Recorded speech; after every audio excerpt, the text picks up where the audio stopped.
I am made for signs and wonders.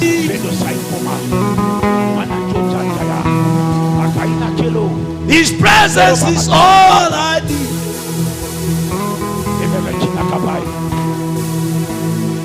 We are made for signs and wonders.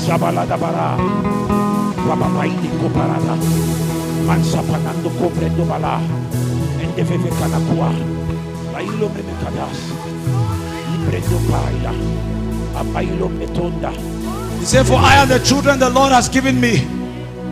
We are made for signs and for wonders.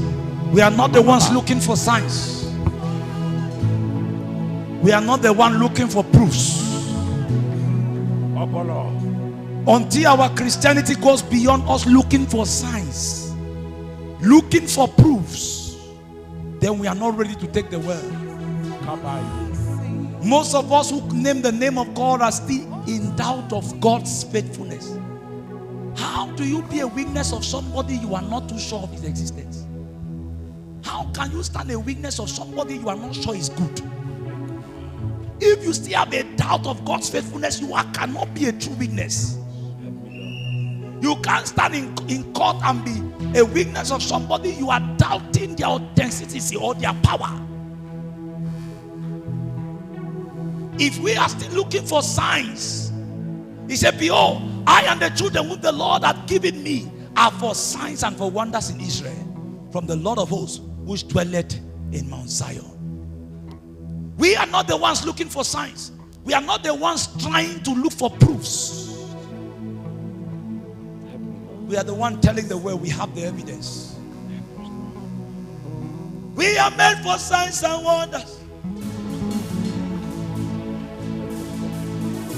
I am made for signs and wonders. What you declare becomes your reality. We are made for signs and wonders. That's a song the Lord just dropped to me right now. Alabasha. I am made for signs and wonders. Shout it loud. So we are made for signs. We are made for signs and wonders. I am made for signs and wonders. I am made for signs and wonders. I'm not looking for signs. We are made for signs and wonders. We are made for signs and wonders. I'm not looking for a miracle. I am made for signs. I am made for signs and wonders. So we are made for signs and wonders. We are made for signs and wonders. Ashamane, I am made for signs and wonders. I am made for signs and wonders. Philip is made for signs and wonders. We are made for signs and wonders.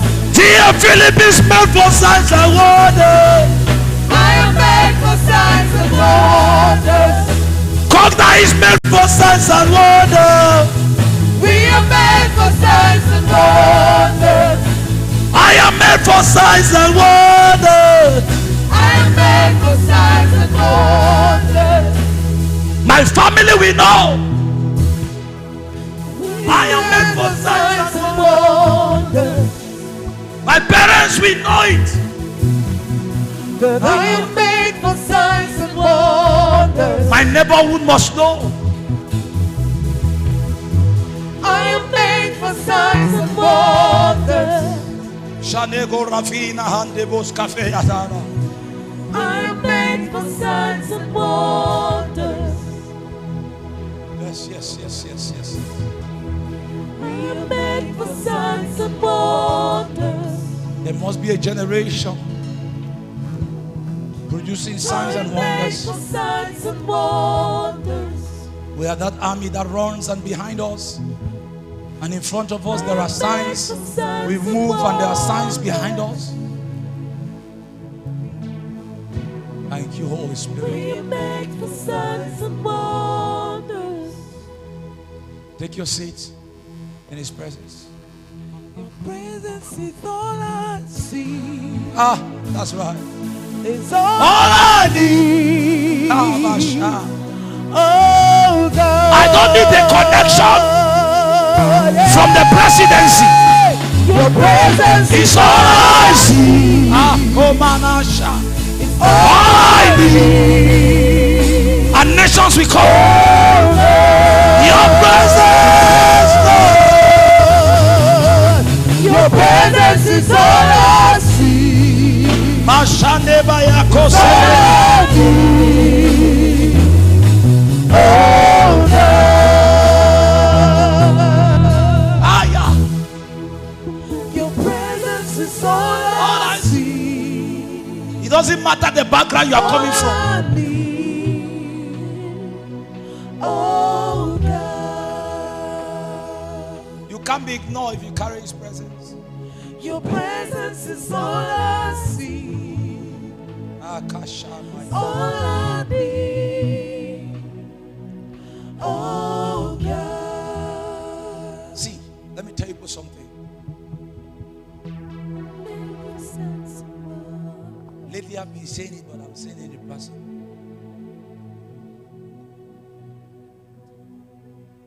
There is a dimension that God introduces you to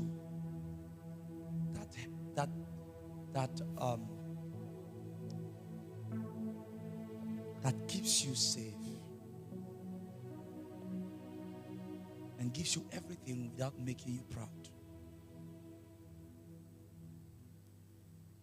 Because everything He gives you, you don't have it, yet you have it. You have it not by your strength. You have it not by your power. It's a realm called grace. And this is God's presence with a man or a woman. Many people in church, when they come to God, they are looking for prosperity. And prosperity is not bad. It's a dimension. But those who are wise, they are looking for the grace of God. You know why? They are looking for God. They are looking for His grace. They are looking for His glory. The Bible teaches us that when we have a privilege of coming before the throne of grace, don't ask for bread.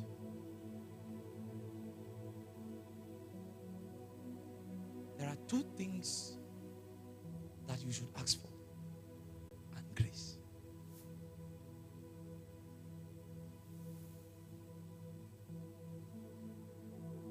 Many of us get to meet God and ask for.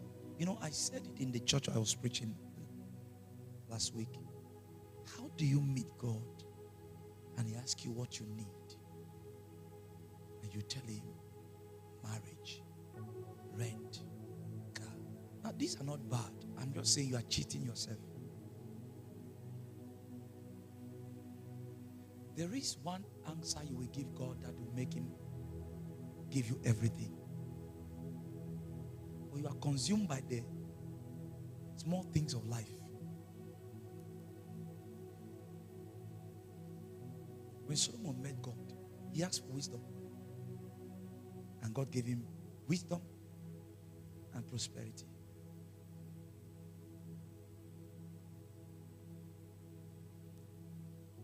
In order to have grace,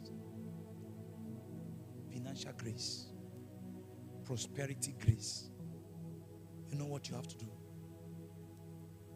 You know what you have to do? Many of you are still under prosperity dimension. You've not gone to grace. Prosperity is that you have money you can use to buy what you want. But the grace is that. So, and that the challenge with prosperity is that it can be stolen. It can be taken away from you. It can finish. Poor management of it can finish it. But grace is unlimited. So grace, you don't have it in your hands.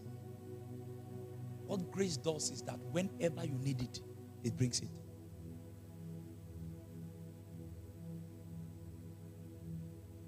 That's how I'm living my life.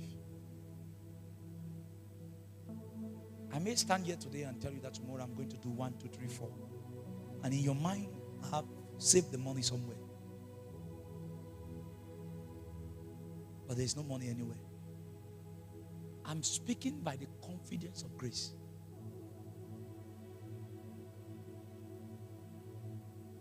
Today I've spent close to 400,000. But when I left my house, I had just 100,000 something. And I left the house, went out to begin to get the things that I needed. And those working with me did not even know that I didn't have the money. Did you know that is when we stood there and when they put the cement and all the cement core before the money entered my phone to pay? You didn't know.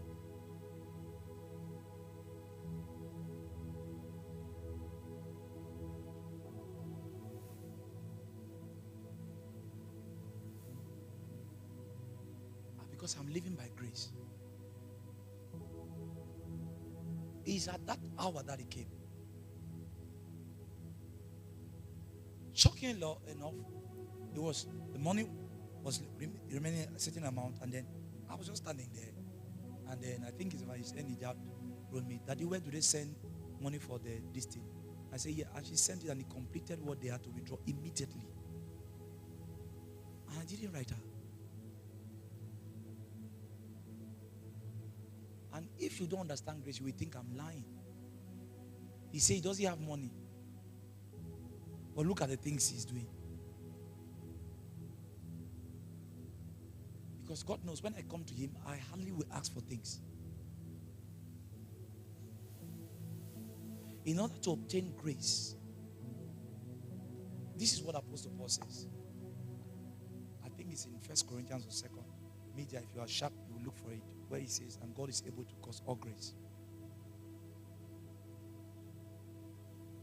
Can I have the questions?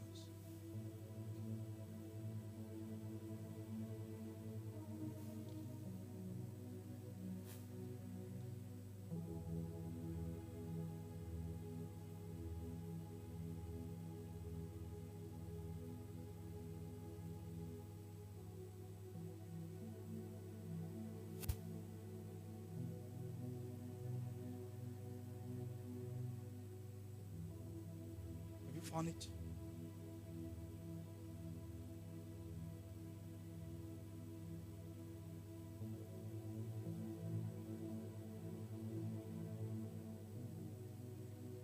They are taking too long. 2 Corinthians what? Chapter 9. Media, you have to know your scriptures. Actually, the person who is behind them must be a very, very solid scripturist. Go to verse 7.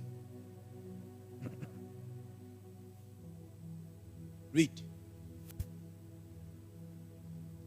How many men? So it tells you that this is a possibility for every man, right? Huh? It's not reserved for pastors or some big men. Every man. Every man, according, read, as he has what? In his what? Not in his hand first. You see, don't just look at the scriptures and then you just get up and remove something to give. You see the back and you propose in your heart. So let him give. How? Not grudgingly or of necessity. Now look this. Every time you give because there is a need, you cannot obtain grace. Because you have not given out of love.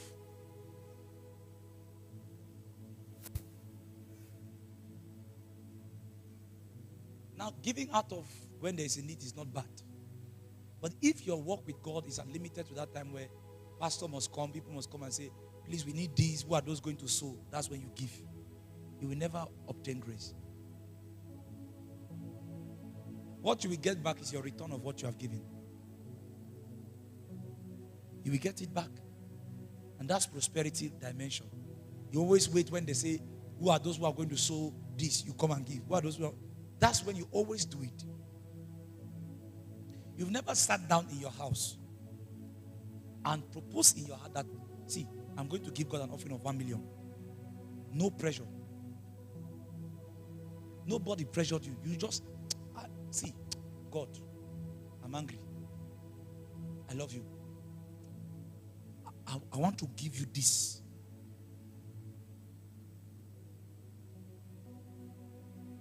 Not grudgingly. Now I go give for church, wait till I'll do. What will I eat? How will I survive? You spoiled it. Of necessity. Read. For God loveth who? So there is a manner in which you even give this kind of giving. I don't know about you, but have you ever proposed in your I don't know whether you have done that. You propose a certain thing to do for God, an offering to give to God. When you gave it, you are so happy. You succeeded to get it, you gave it.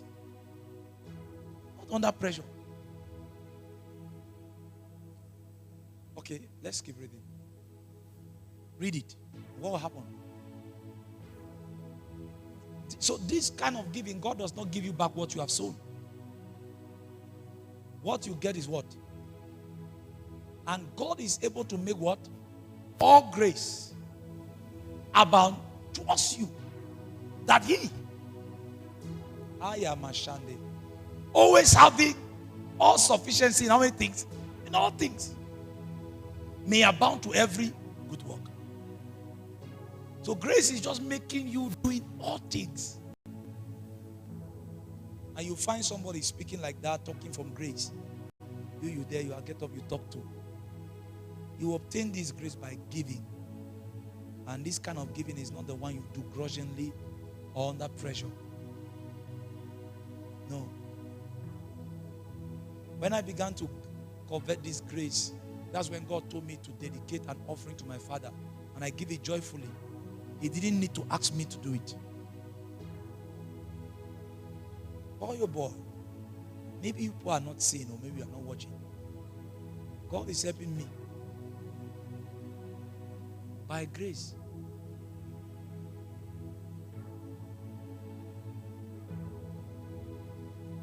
What needs to be done tomorrow will be done. Even if I sleep tonight with 1 franc. Grace will make me do all things. Dear people of God, desire this grace. And it comes by this kind of giving. If you still value prosperity, I give, I receive. I give, I receive. I give. You give 1,000 a year, expecting God to multiply it. You will never reach here. These things, I can go and give my Father that offering. I don't receive money. I receive grace. And so sometimes, if I have to do something, I don't need money. What I need is to do what I need to be done. For example, okay, if I want to say, paint my house, all right? Normally you need to pay. Is that not so? You need to pay money. But what do I need? What do I need? Is it paint or money?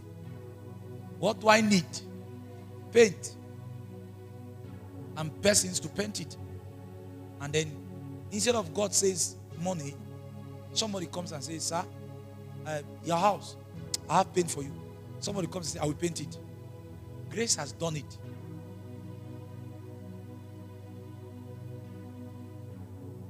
And you, with your prosperity, you are looking for and grace will bring you a very good worker for free. Why sometimes your prosperity, you will pay money for somebody that will misuse your money and not do a good work. Grace goes in search of what you need. But you see, since you are limited to money, when you give, you are looking for money where you will get the return fast. You have not been able to obtain grace. That's why most of you are waiting to have money to build. And I told you how to get grace to build. You are waiting there for money. You want prosperity. It may take you years to gather money. Yes. Zerubbabel built by grace.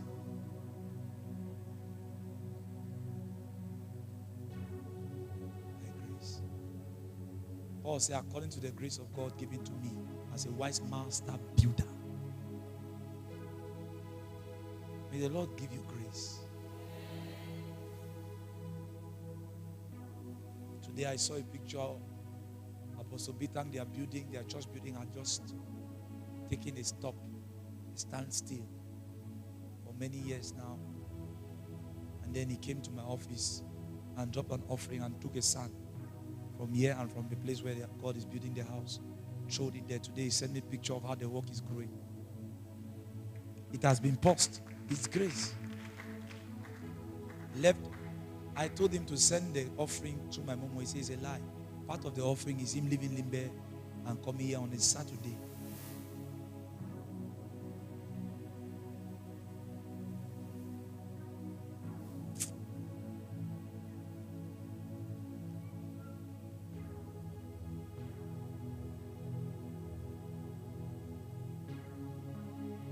The questions that I'm seeing here today does not have anything to do with relationship.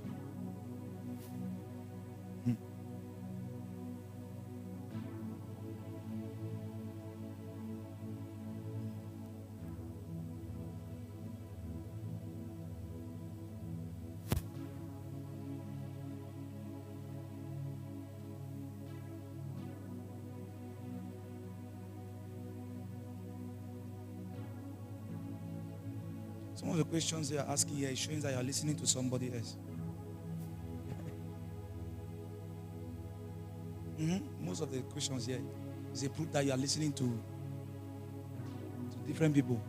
So you are now confused. You want me to clarify your doubt. Who sent you?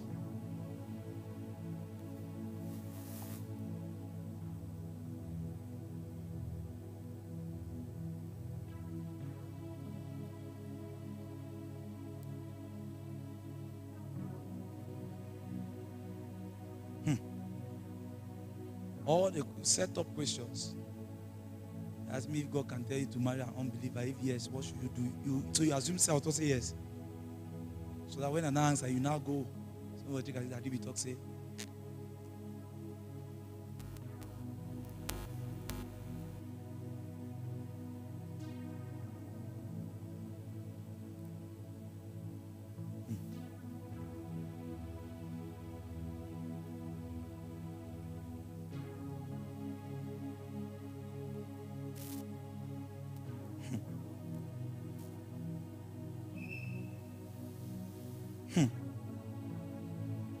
Set up.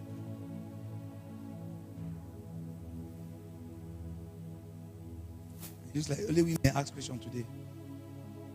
Because the questions are against men a lot.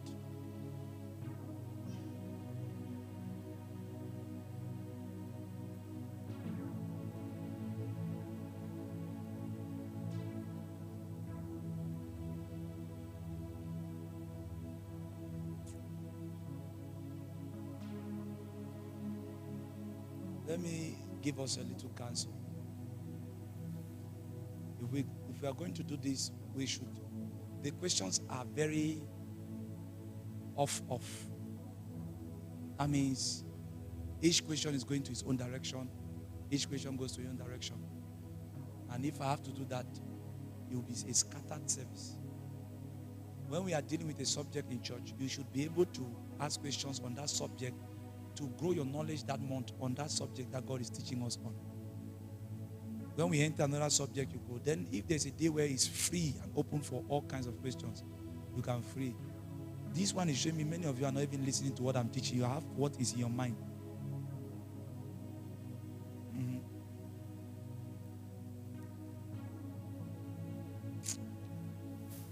When I'm teaching on purpose and destiny, you don't ask a question on purpose and destiny. Now I'm teaching on relationship, you're asking me a question on purpose and destiny. When I'm teaching on there are different questions here.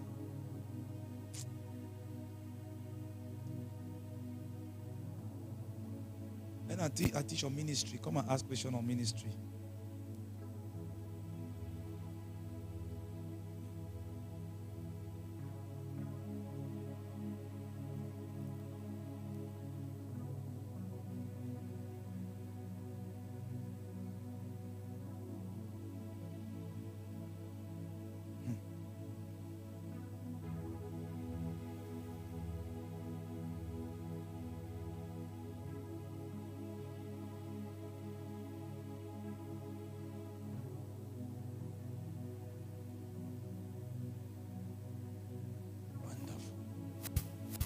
Trouble deal.